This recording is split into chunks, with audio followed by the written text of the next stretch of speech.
E aí, tudo bem? Você está no canal Todavia e nós estamos muito agradecidos a Deus pelo crescimento que Ele tem proporcionado aqui ao canal. Mas você ainda pode nos ajudar a crescer mais. Queremos avançar, alcançar mais pessoas. Por isso, se você ainda não é um inscrito, por favor, faça isso agora, meu amigo. Inscreva-se. E não apenas isso, mas também compartilhe o conteúdo desse vídeo nas suas redes sociais. Não perca tempo, faça isso agora. No vídeo de hoje nós vamos falar sobre a relação bastante controversa entre fé e cultura. Então vamos começar definindo muito bem o que é cultura.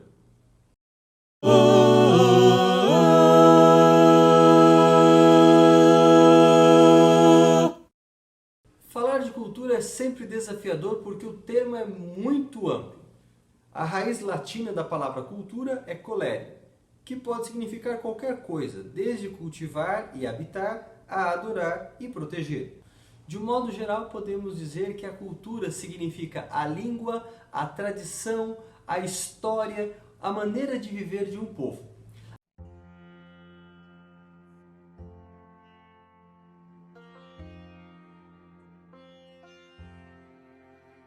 A cultura pode ser comparada a um tapete, composto de fios diversificados que se unem, formando uma peça única com sua estampa característica.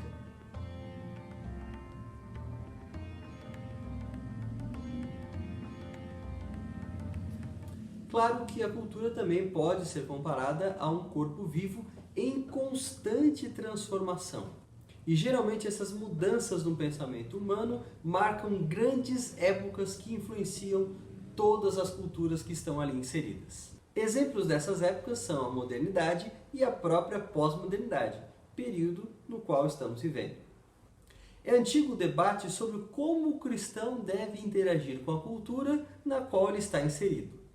Como cristãos, não somos chamados a um completo isolamento cultural, porque isso nos afastaria das pessoas que nós devemos alcançar com a mensagem que temos. É bem verdade que a cultura não é algo estanque.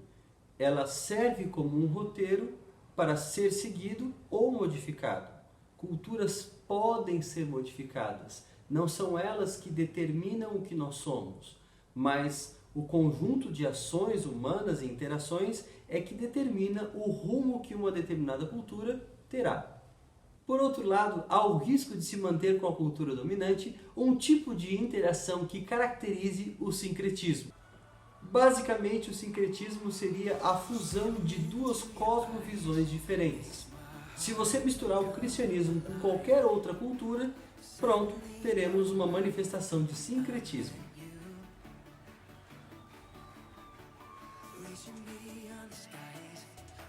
Para evitar o risco de sincretismo e consequência perda de identidade bíblica do cristianismo, é necessária uma interação com a cultura que se baseie em pressupostos bíblicos.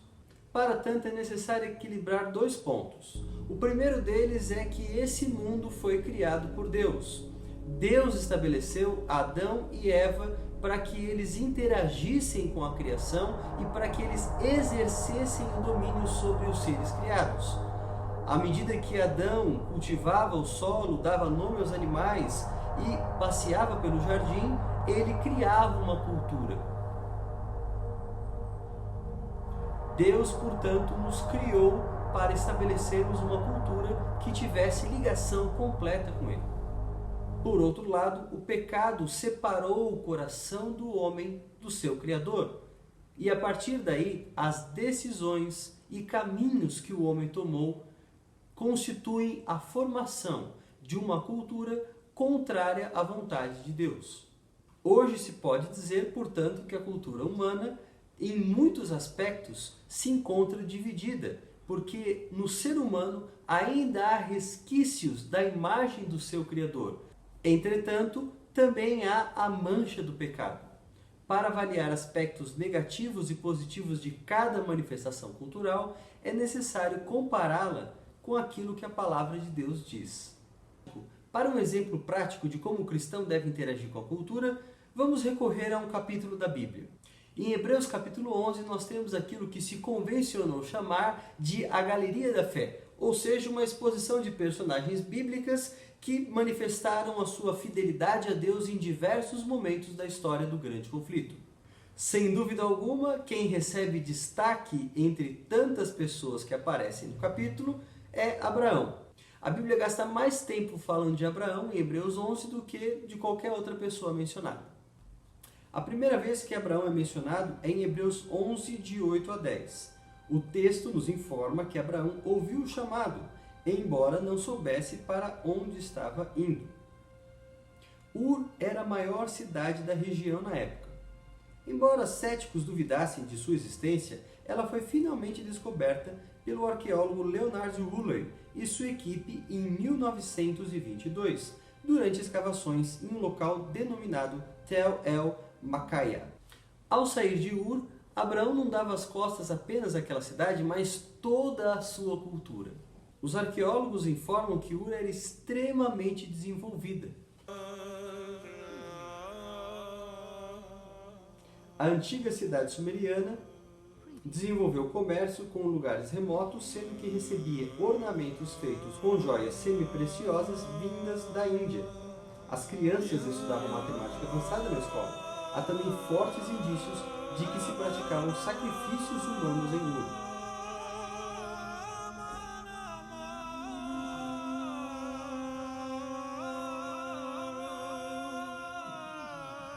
Deus retira Abraão de Ur para que a sua fé se desenvolvesse sem qualquer tipo de contaminação.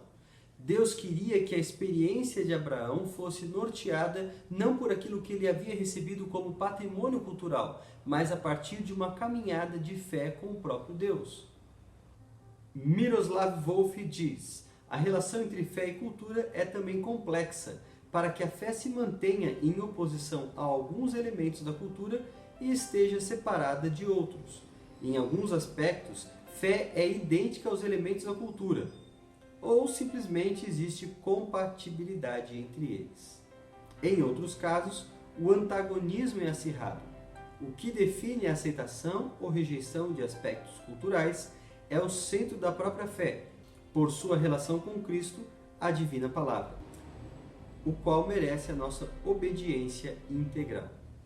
Em síntese, somos chamados a abrir mão da nossa cultura naqueles aspectos que ela contraria frontalmente o Evangelho de Cristo. O segundo momento da vida de Abraão, relatado, aparece em Hebreus 11, verso 11 e 12. É justamente nesse lugar que Deus promete a Abraão que ele seria pai de uma grande nação. E uma vez que a promessa parecesse se demorar a cumprir aos olhos humanos de Abraão, ele e Sara tentaram uma via de escape, um jeitinho humano de apressar as coisas que Deus havia prometido. Embora Abraão e Sara tentassem cuidar da esterilidade do modo deles, de acordo com Gênesis 16, de 1 a 4, somente a atuação divina o pôde. Note que a tentação de atuar independente da realidade sobrenatural ainda prevalece entre os seguidores de Jesus no mundo contemporâneo. O mundo ocidental aprendeu, graças à Revolução Industrial e à experiência do Iluminismo e o advento da modernidade, a confiar nos seus 5 sentidos. Há um ceticismo generalizado com coisas sobrenaturais, como se houvesse um antagonismo inerente entre fato e valor, entre fé e realidade, entre crença, esperança e aquilo que é empírico, que acontece no dia a dia. Você pode ter fé, mas fé é uma coisa muito mais interiorizada, uma coisa íntima, uma esperança que consola no momento de dificuldade, e não algo que realmente aconteça, real, que corresponda aos fatos. Não é de admirar que muitos cristãos hoje duvidem da existência do próprio Satanás ou questionem milagres. É difícil no mundo ocidental aceitar a existência de um Deus que atua de forma sobrenatural no nosso mundo. Mas esse é o Deus da Bíblia. Ele nos pede que confiemos na sua direção, que muitas vezes extrapola os limites daquilo que para nós seria o aceitável, o cientificamente provado.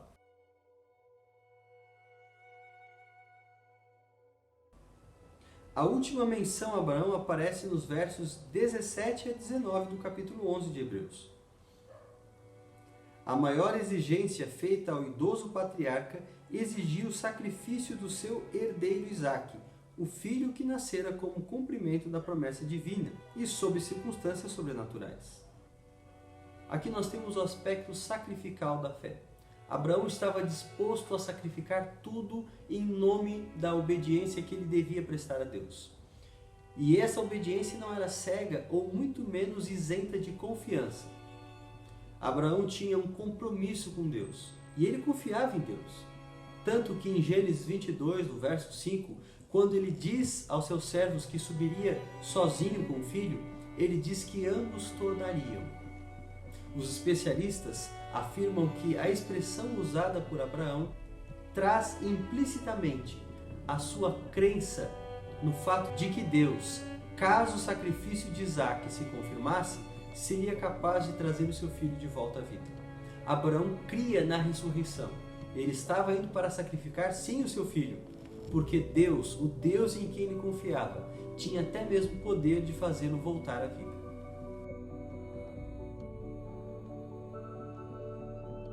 Semelhantemente, a fé deve nos fazer confiar completamente em Deus, centralizar a nossa esperança nele e esquecer do tudo mais. Ao longo da história, tem sido justamente esse o desafio de cada cristão: viver pela fé independente dos apelos da cultura. E você, o que acha desse tema tão importante? Não se esqueça de deixar aqui os seus comentários, compartilhar esse vídeo, siga o canal, é muito importante que você siga, nós queremos crescer e sem o seu apoio não será possível. Obrigado a todos aqueles que já têm divulgado o canal. Um forte abraço, Deus abençoe você.